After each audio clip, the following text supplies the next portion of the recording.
joining us today. I think you're going to enjoy what we've got to cover today because, like Eric said, there's nothing like listening and hearing directly from somebody who's actually been in that doctor's office that you'll be calling on. Dr. Vicki Rackner is our special guest today. This is one of her recent books, and she's a retired general surgeon who outsourced her own billing. Yeah, she didn't want to do it inside of her office, and she's going to tell you why today on this webinar. And we're also going to show you how we, in conjunction with her, can help you to reach those doctors and educate them to the fact that they need to outsource their billing to you as well. She's a noted speaker and author. She's been interviewed on dozens of magazines, radio programs, and TV programs across the country. Here's some of the other books that she's written, and you can find all of these on the internet. And one of her most is this one here that she co-authored with me called The New Thriving Medical Practice. So that's the reason why we're calling this webinar How to Help Doctors Thrive in Private Practice, because as you'll see, they are struggling to do that. So Dr. Rackner, you still back there somewhere behind the scenes? I am. It's a pleasure to be with you.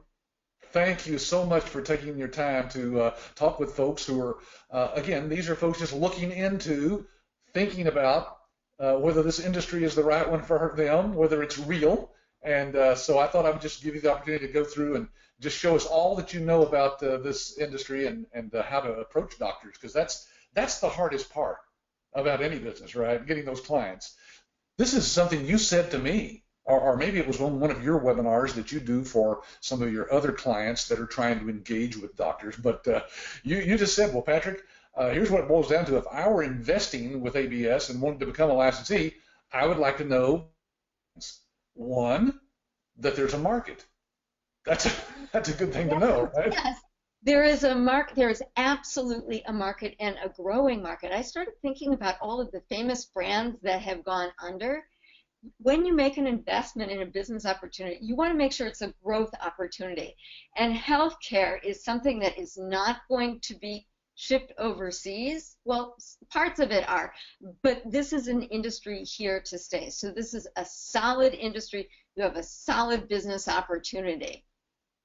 Yeah, and you just mentioned the overseas. There are people that have outsourced their billing overseas. They always regret that, of course. They would much rather deal with somebody who's local, who speaks their language, that they can communicate with, and if there's a problem, they can call them up and say, "You come over here, help me fix this."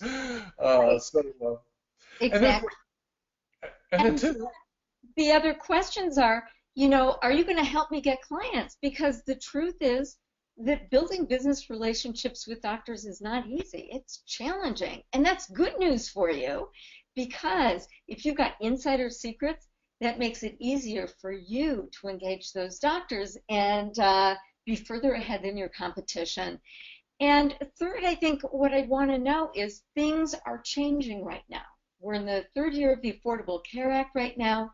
What's happening in the industry, and can you take advantage of where that industry, where the trends are going in order to support your business success? And the answer to all of these questions is yes. I think that this is the right place and the right time to mine the treasures in the medical market. Is this consistent with your experience, Patrick?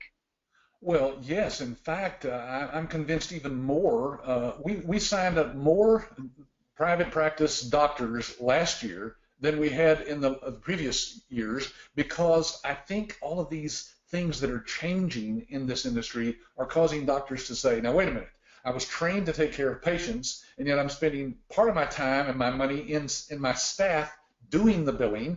It has to be done, of course, or they won't get paid. But they realize at some point that that's not my core competency. So right.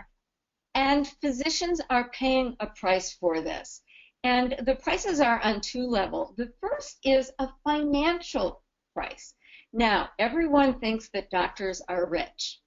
And we are very privileged. We do earn very handsome incomes. However, taking that income and translating it into wealth is something that physicians do not do very well at all. There are a number of mistakes that I've made myself, including getting involved with DDDs, dumb doctor deals. You're in the surgeon's lounge and you hear about, invest in this marijuana farm, 200% return. And a lot of doctors have lost a lot of money on that. Now, what does this have to do with anything? Well, you need money in order to retire. You need money to send your kids to college.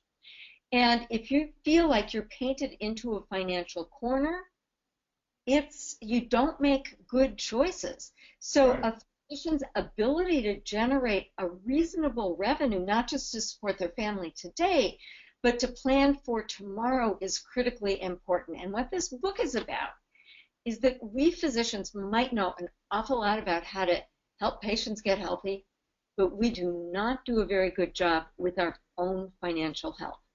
And I can almost promise you, even though I've never met you, that you probably have better business and financial skills than most physicians.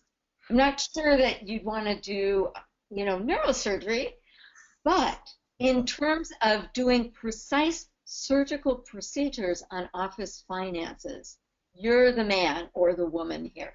That Your health. when you first told me that, Dr. Vicki, I was just blown away by that. I thought that seems impossible that somebody as well educated as a physician, having gone through 8, 10, 12 years of preparation, really still doesn't know how to manage their money. They bring in a lot, but they lose a lot on the back end because they don't collect it from the insurance companies and they don't know how to maximize their revenue. Right. So, let me just tell you a story. I ran into this family, and the father, the patriarch, had been an orthopedic surgeon. And then in retirement, he actually went to law school, and he tried medical malpractice cases, and he had luxury everything. The mansion, the summer home, the yacht, international travel, all of the luxury items. And we all thought, well, of course, orthopedic surgeon, they make great livings. And then he became a lawyer. We know what kinds of awards there are in medical malpractice. But when he died, we discovered that he had left the family nothing but debt. Everything was. That's sad. That's a sad story. I hear those all the time, though, that people just didn't know how to manage anything. Even some of the fabulously wealthy TV and movie stars, and they don't leave them anything. That's right. I think George Bernard Shaw was the one to say the best way to ruin a man who doesn't know about money is to give him some. So, there are a lot of doctors in this situation. And the truth is that for doctors, wealth building is a very challenging process. They're making levels of income that are way above the average American. They make more on average than 95 to 98% of the American population, which means that they face tremendous tax burdens. That's actually probably the biggest expense any of us will face, our tax bills. And doctors they pay a very high level of taxes. They don't necessarily know how to pay lower levels, which is something that they should learn. So there are all of these obstacles standing in doctors' way. And so given the challenges in retirement planning, in wealth building, being able to run a profitable practice is critical. Now, I can tell you that when I started in practice, this was a no-brainer. You just knew that if you did a good job taking care of patients, you would become wealthy, but those days are over for a number of reasons, and one of which is this challenge of correctly communicating to insurance companies your value and having insurance companies pay you. So revenue is a hot button with physicians these days. How am I going to make enough money? And believe it or not, if you've spoken with any doctors, I would describe the medical market as having this epidemic of despair. There are doctors who are looking at the Affordable Act thinking, this is terrible, I can't do anything, I'm sort of feeling hopeless. And in fact, if you take a look at studies, the epidemic of burnout, physician burnout, has reached critical levels. And take a look at the causes of burnout. Yeah, you just sent it to me. I haven't even looked at it carefully. What are the cases? Wow. So, Too many bureaucratic tasks. Well, there you go. We can take that off of them. That's right. So part of the bureaucracy is dealing with these billing issues, spending too many hours at work. Well, yes, if you're not getting paid, you're going to have to see more patients. Personally, I think I'd rather get paid what I'm earned than have to see more patients. They're worried about increased computerization of the practice. Well, billing is computerized. And they're worried about their incomes not being high enough. They're feeling like just a cog in a wheel. Now, check this out. Outsourced medical billing is the solution to the top 4 problems. It is. It just dawned on me. I had never looked at this chart until today. But you're right. I was just thinking, look, we can take away too many bureaucratic tasks. Well, of course, they don't need the bureaucratic stuff. They need to be taking care of patients. So we take that away.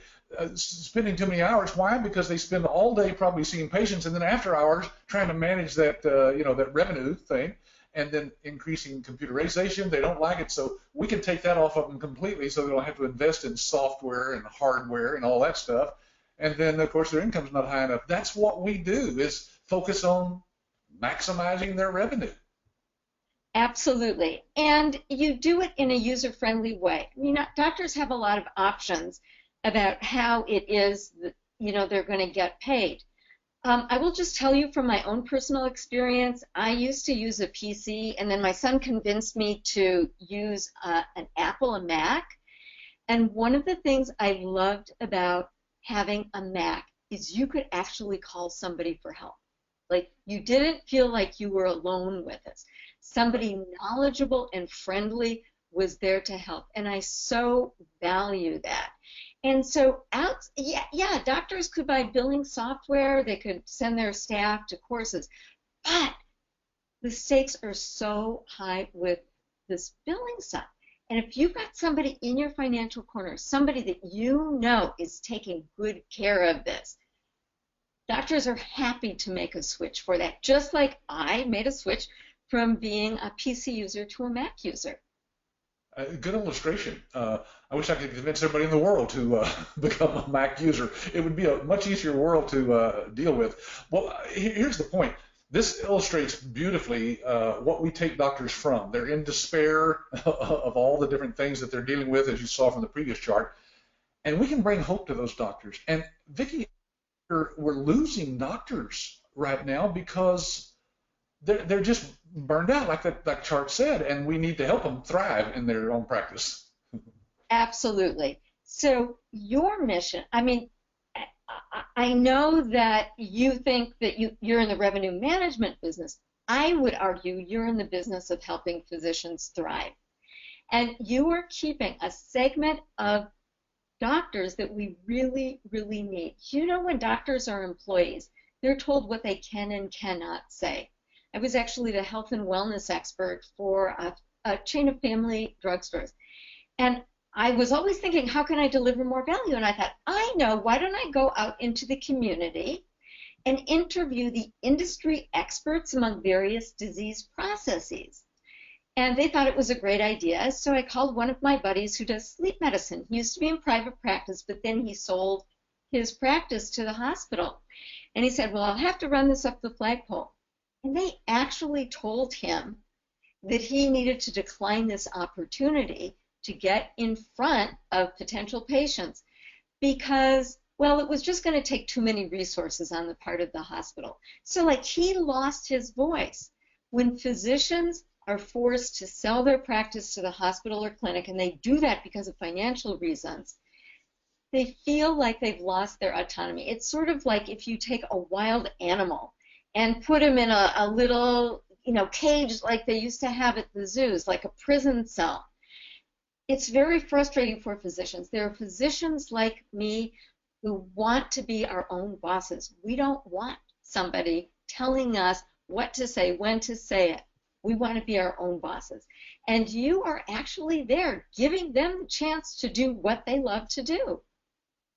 Because a lot of them are being approached by the hospitals and large groups to be absorbed into those and taken out of, so they have to sell their private practice, which is giving up that autonomy that you say is so important there.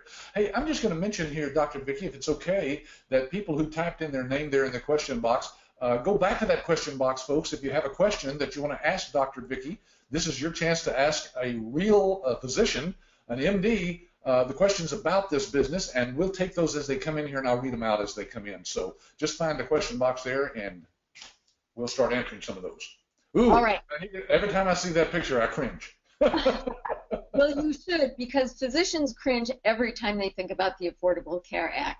So I'm not going to talk about the politics of how to insure Americans we're not going to talk about that. What I'd like to focus on, though, is the impact that the Affordable Care Act is having on practicing physicians.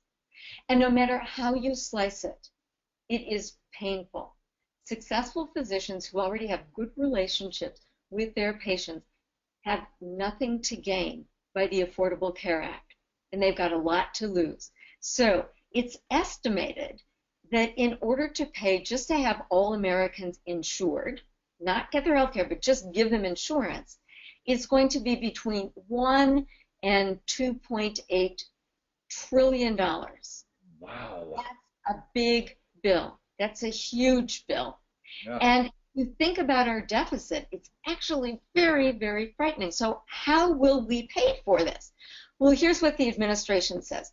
Well, gee, if everyone is insured, then they'll go see their doctor and not use the emergency room where they get expensive care. It's not clear that that's actually happening. Number two, well, we're going to make healthcare administration more effective. What that means is that doctors and hospitals and clinics are being required to make investments in electronic medical records. And this is a significant investment. I mean, what if somebody came to you and said, hey, do you have an extra $50,000 or $100,000 laying around so that you can buy this electronic medical system that you don't want? And doctors are actually being penalized if they don't have it. The next thing they say is, we're going to get our costs under control. And what that really means is that we're going to be lowering doctors' fees. And exactly how much these fees are going to be reduced is uncertain. But basically, our whole healthcare system is tied to how much Medicare charges. If Medicare decreases reimbursement for a procedure, all of the insurance companies around do the same thing. And who decides Medicare rates? Well, it's this group of people who go into a closed room and anonymously decide what's going to happen.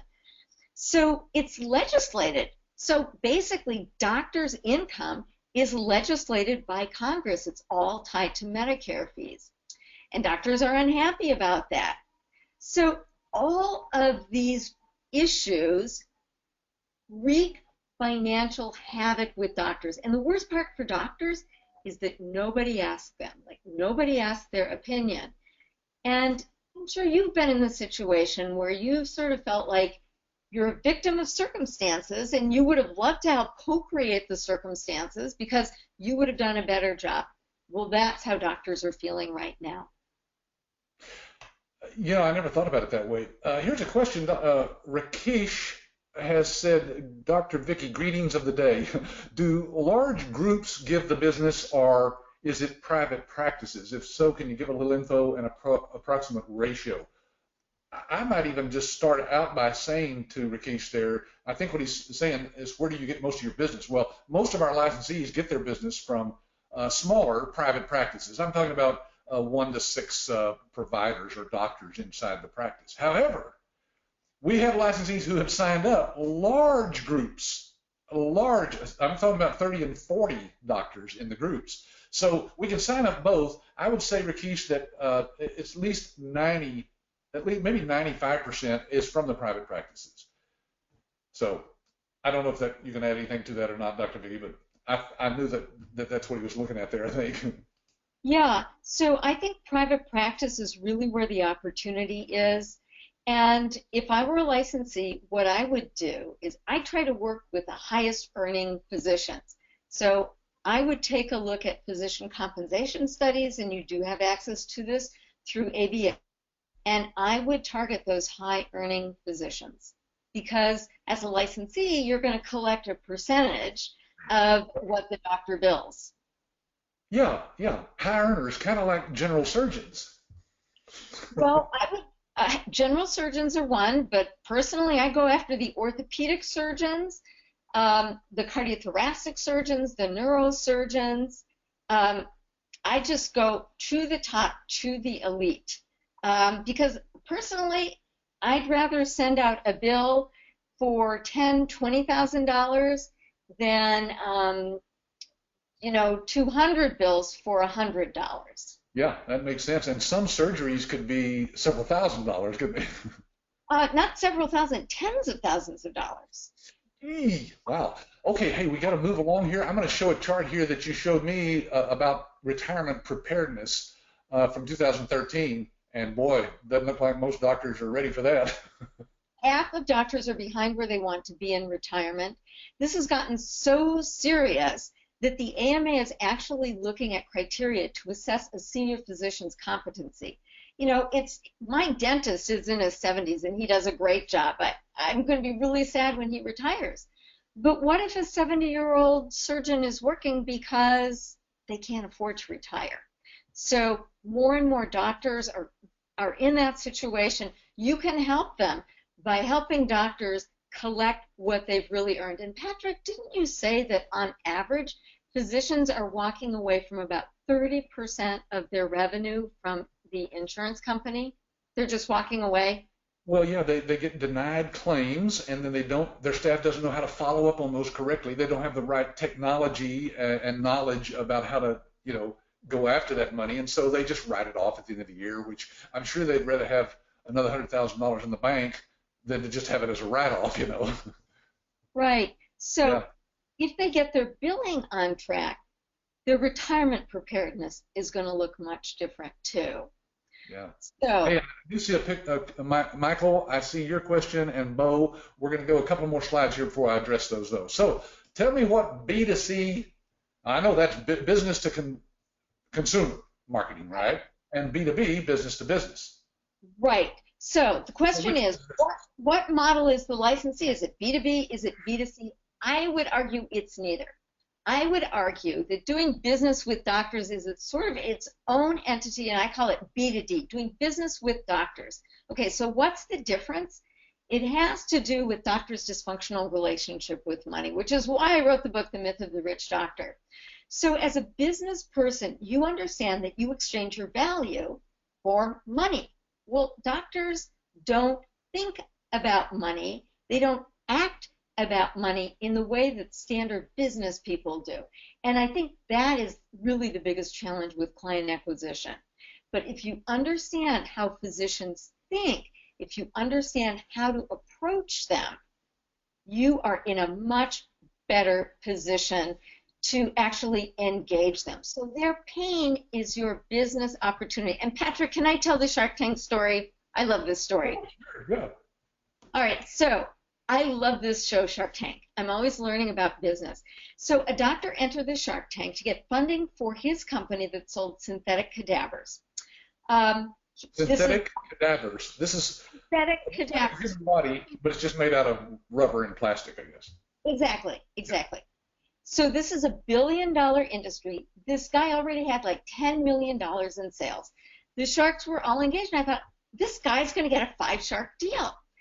But then the questions started. Mr. Wonderful started asking, well, tell me about your revenue. Tell me about your profits. And the doctor said, this is a quote, well, I could be making lots of money if I wanted to, but money really isn't that important to me. Oh, no. With those kinds of answers, guess what? He didn't get any deals. That's incredible. But the thing is, as ridiculous as this sounds, many people approach doctors and they make the exact same mistake. Like they don't understand what's important to doctors, and they don't say what doctors want and need to hear in order to say yes. And I know from just knowing you, Dr. Vicki, that you've dealt with hundreds of financial planners across the country that are, calling on doctors for, helping them with their behind the scenes.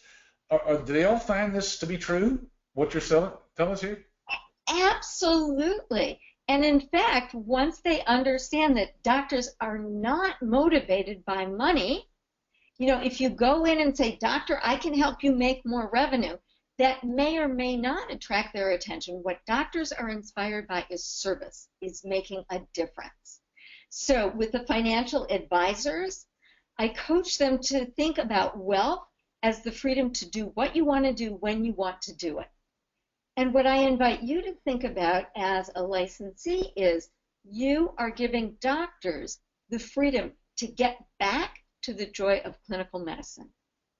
Because that's what they love doing, isn't it? Is just getting in there and taking care of those patients. All right, this is a question that kind of ties in now what we're leading into, of course, because we're going to be starting to talk about how do you get to doctors. This is from Michael. He says, my son and daughter-in-law were pharmaceutical sales reps for many years.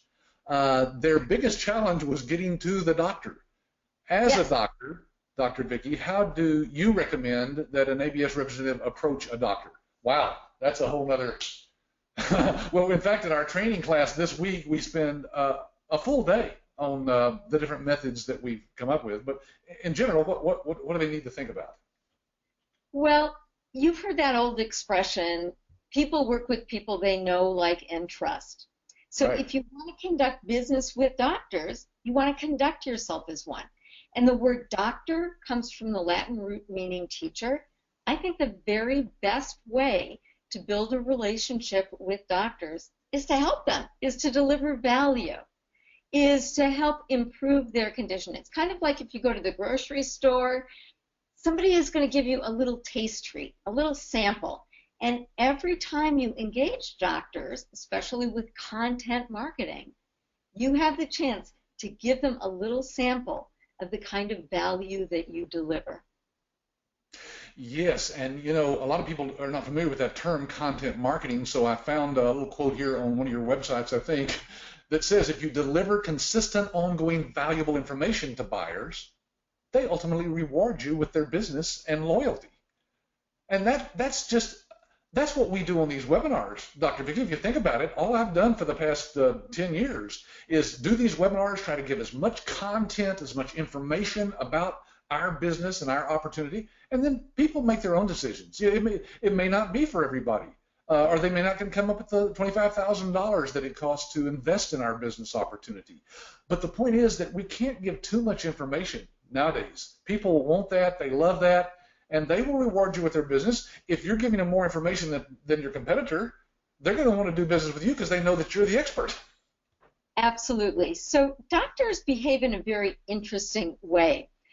Oftentimes they need repeated exposure to a message. And Micah, if you're in the pharmaceutical industry, your son and daughter-in-law will tell you that the pharmaceutical industry coaches their reps to keep on exposing doctors to their message because doctors might need to be exposed 7, 10 times before they take action. And that might be the case with you too. So when you come to the training, you learn how to set up these sales funnels. You learn how to reach out to doctors on an ongoing basis. Educate them by delivering high-value content. So I actually did a little experiment with my financial advisor clients. I said, let's go back and see how many contacts that you had with your doctors before they actually converted and became a client. And I was expecting a bell-shaped curve centered over, I don't know, 7 or something, but there were actually 2 curves. One curve centered around 0 to 1. So some doctors would actually call up my clients and say, I heard you do a good job. When can we speak? How did that happen? It's when the other doctors started talking about them. Yeah, referrals. The other doctors. Sure. And then the other peak had to do with doctors who might have come across information. You know, they didn't have any personal connection, no relationships shared, and it took all of those times for doctors to come to trust this person. So the beauty about the medical, well, one of the beauties about the medical market is that doctors do talk with each other and they influence each other. So you're getting involved with a group of people who want to help other people. Now think about business people. If you've got something that's working really, really well, you keep it a secret because you want to keep the competitive advantage. If doctors discover something that's working really, really well, the thing they want to do is share it, because doctors want to help every other doctor get good medical outcomes. So if you're delivering a service that they love, they've got this tendency to share. They're going to pass your name along. Yeah, and Michael, we're going to actually cover one of the tools that we give to ABS licensees to go out and engage in this content marketing here.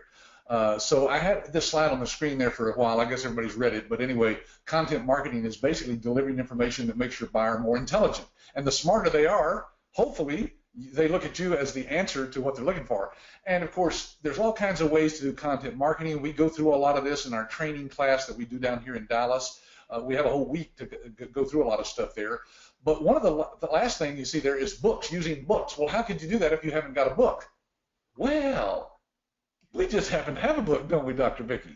Dr. Vicki wrote a book called How Physicians Can Get More Patients, Proven Tips for Building Your Practice in the Era of Obamacare. This is a great book, and the neatest part about it, Dr. Vicki, why don't you tell them here? I'll zoom in on the bottom part of that book there. All right. Well, I remember the first time I saw my book on my name on the cover of a book, and it felt so good. So ABS licensees get that experience too. Your name can be on this book right below mine. You get to write the foreword. And if you don't want to write it yourself, no problem, because we've already written it for you. Right. So basically, inside the book, we're printing a page there. As you can see at the bottom there, Sue Smith's name. She's a Certified Medical Revenue Manager, CMRM. That's what we certify our licensees at. And then it's contact information for that person. So, folks, this is what's wonderful is now, look, you're partnered with a doctor. You see how we're building your expertise and credibility just by a third-party connection there with Dr. Vicki Rackner. Invaluable. Nobody else has this kind of connection. And then, of course, we're going to do the same thing with the new Thriving Medical Practice. This book is just out. You can go to Amazon and find it. It's $24.95. It's just a little paperback book. I think I've got a copy here somewhere. Yep. And it's not that big, but boy, there's huge. Dr. Vicki has one too.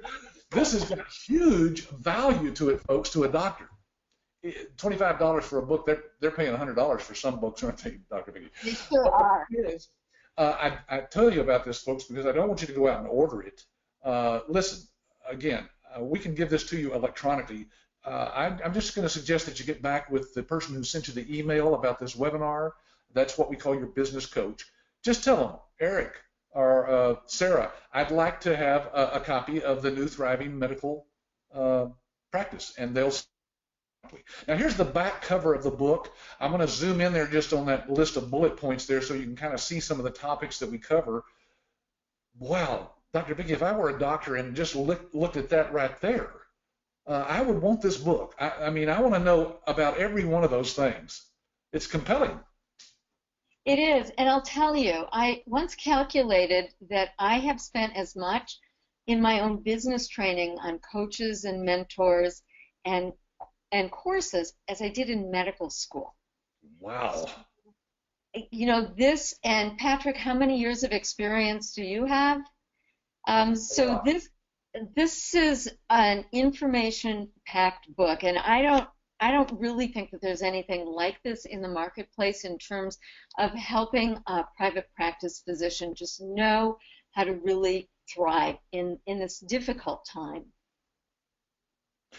And one of the chapters in the book specifically talks to the doctor about how money flows into and out of your practice. It's chapter 7, as you can see there.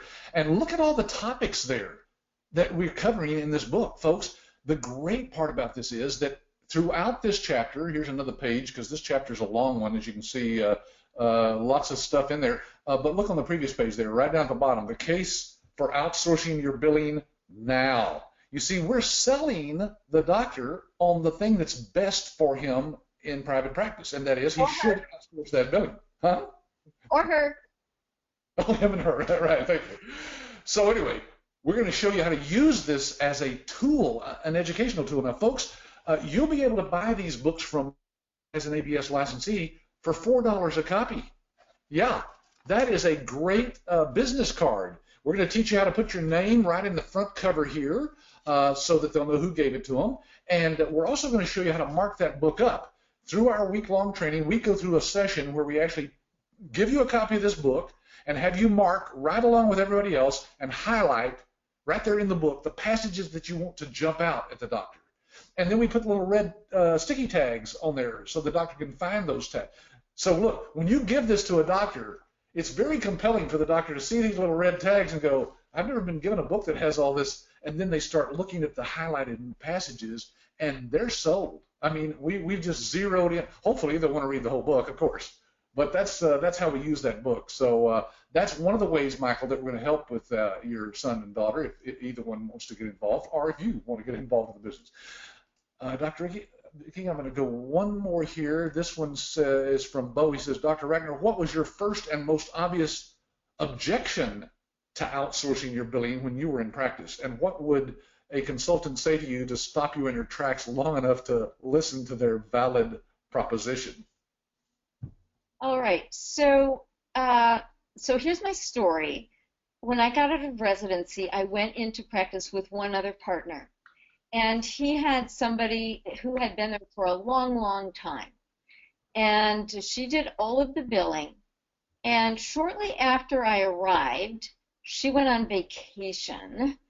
And this guy's wife decided, what could be involved with billing? What's the problem here? And he started doing it. And it wasn't long before this whole thing unraveled. And so when I was given an opportunity to join a multidisciplinary breast team. It meant moving to a different hospital. And I decided to do it, and my first decision was to outsource billing because I had seen all of the problems that can happen. And oh, by the way, we had hired a temp from a temp agency, and she seemed to be like a really, really nice lady. She would go out and she would help the elderly patients fill out their paperwork. We come to find out that she's a convicted Medicare felon. So there are She had committed fraud? Fraud. Yeah, Oh. she's Medicare fraud. So a doctor's worst nightmare.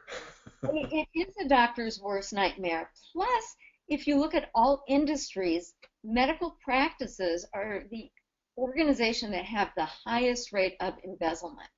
So a lot of physicians are just getting robbed blind. So there are a lot of really compelling reasons to outsource.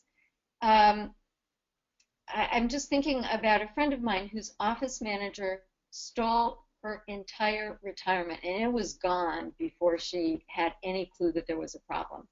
So putting in a system of checks and balances just to make sure that everything is going great, I think is really important. Now, if I were your prospect, what would you tell me in order for me to say yes to you? I'd want to know that you can help me be a better doctor, and you could help me make sure that I had the I wouldn't have to worry at night about, well, gee, do I have to go to the bank and take out a line of credit to make sure that I meet my payroll? I want to make sure that I am going to be rewarded financially for the work that I do, that I was going to get paid what I was owed, that I was not going to get cheated or stolen from or lied to.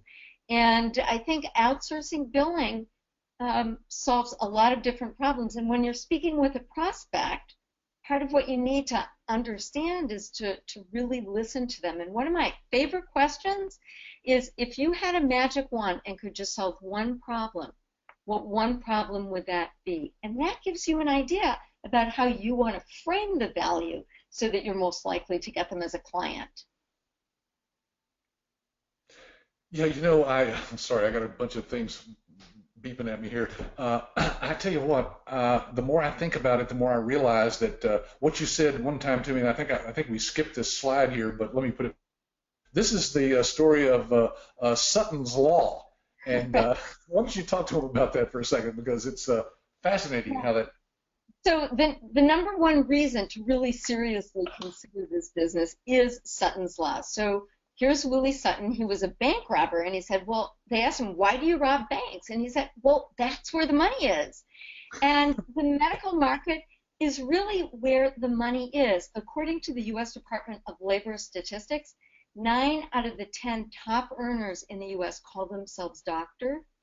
If you take a look at doctors' incomes, doctors generate more than 92 to 98% of the American population. And guess what? Some licensees earn more than the doctors that they bill for. Yeah, that's right. I tell people, in fact, I'm going to do a webinar here in a couple of weeks called How to Make More Than a Doctor by Helping Doctors. There you go. There you go. All right, let's see. Hanny has a question here. Hanny says, I just met my cardiologist. He told me, how could he trust a guy like me who just started a new business, doesn't have any experience or medical background, and no referral doctors that I can talk to? So, all right. Well, I'd love to go to bat with that one. Okay, so first of all, you need to understand that when you become a licensee, you do not want to approach your own doctors who provide medical care. Right, that's the first mistake people make. Doctors are very rigid about boundaries, and once they have a professional relationship with a patient, it won't go any further. So you do not want to talk to your own personal doctor. What you can do is give your own personal doctor a copy of this book with your thanks and let doctors know, you might not know this about me, but I am committed to helping physicians thrive. So that's what I do. Avoid your doctors. Okay, so how do you frame your value? Well, the truth is that you're not alone doing this for the first time. How many years have you been in business, Patrick? 21. Mm-hmm. Okay. 22. So you are not alone. You are standing on their shoulders, and you have access to all sorts of resources. Whatever objection that a doctor gives you, you can turn it around and make it a benefit. Well, gee, why would I want to do business with a mom and pop store? Well, that's exactly why you want to do business with me, because nobody is going to care about you as much as I do, because this is my practice. My helping you is my reputation. So whatever a doctor says with an objection, you can turn it around and use it in your favor. And Manny, that is a common error for people to go out and start talking to doctors before they've gone through our training workshop, because they don't know how to answer things like that. One of the ways we teach you word for word in the workshop is to position yourself not as somebody who just started their own little business working out of their spare bedroom. We teach you to position yourself like this. You can say, I have just opened a local office, the largest network of medical revenue managers. We process thousands of claims every day for hundreds of doctors from coast to coast, collecting millions of dollars that they wouldn't have collected otherwise. Now, doesn't that make you sound a whole lot bigger than Manny working out of his spare bedroom? You may be working out of your spare bedroom, but you don't want to sound like that, and we can teach you how to position yourself. Manny, go back on our website, and under the news tab, you'll see a blog. Go to our blog, and then scroll down through that and listen to some of the interviews that I've done with licensees. 98% of the licensees that come through our classes have no background, no experience, and certainly no referrals, no clients, and yet they're signing up doctors every day. How does that happen? Only with the expert guidance of a company who's figured all that out and who's partnered with a doctor like Dr. Rackner. Don't get me started. Okay, hey, Dr. Vicki, we have, wow, it's almost the hour, isn't it? Okay, so here's what I'm going to do. One of the questions here from Gus, he says, what about chiropractors? Are they good prospects? I don't know. Chiropractors obviously do billing. They don't have as many clients or patients, as a regular doctor. And it's not our first choice, but hey, we tell licensees that chiropractor probably knows other doctors. So it doesn't matter how small a doctor is as far as his billing goes. Sign him up, get some experience, start getting referrals. That's how you'll build this business. In fact, Dr. Rackner will verify that our licensees all the time tell us that they just did what we taught them in this workshop to get that first client, and then they didn't do anything else. The marketing just happens through those referrals that Dr. Vicki talked about earlier. So I think we've covered a lot of material here, don't you? Absolutely. So, Dr. Vicki, I want to thank you. I'm just going to wrap up here. If I see any other questions come in, I'll try to answer them myself, of course. But thank you for your time today. That's been very helpful, and I'm sure has helped people realize that ABS has got some great connections and partners out there that can help them. It's a pleasure. And Patrick, here's why I always enjoy being on these webinars. I know that there are doctors out there suffering in silence, and your licensees are making the difference for them. They're making the difference in this transition from despair to hope. And I always want to know, with whom am I doing business? And it's not often that you run into an organization that has the level of integrity and professionalism as ABS. So I think there is a magnificent business opportunity here. I hope that you look into your heart and, of course, decide if it's right for you. But if you do say yes, great job, and I'll look forward to supporting your success. And Patrick, I thank you for the opportunity to just share my thoughts. Well, thank you, Dr. Vicki. We'll see you on the next webinar. All right. Bye-bye, everyone. Bye for now.